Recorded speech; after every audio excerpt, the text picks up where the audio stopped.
যখন আমি ফেরেশতাদের বলিলাম আদমকে সিজদা করো, তখন ইবলিস ব্যতীত সকলেই সিজদা করিল। সে অমান্য করিল ও অহংকার করিল, সুতরাং সে কাফিরদের অন্তর্ভুক্ত হইল।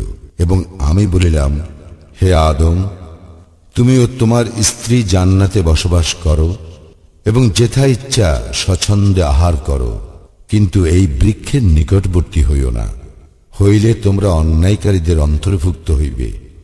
কিন্তু শয়তান উহা হইতে তাহাদের পদস্খলন ঘটাইল এবং তাহারা যেখানে ছিল সেখান হইতে তাহাদেরকে বহিষ্কার করিল। আমি বলিলাম, তোমরা একে অন্যের শত্রুরূপে নামিয়া যাও, পৃথিবীতে কিছুকালের জন্য তোমাদের বসবাস ও জীবিকা রহিল। অতঃপর আদম তাহার প্রতিপালকের নিকট হইতে কিছু বাণী প্রাপ্ত হইল। আল্লাহ তাহার প্রতি ক্ষমা পরবশ হইলেন। নিশ্চয়ই তিনি অত্যন্ত ক্ষমাশীল, পরম দয়ালু।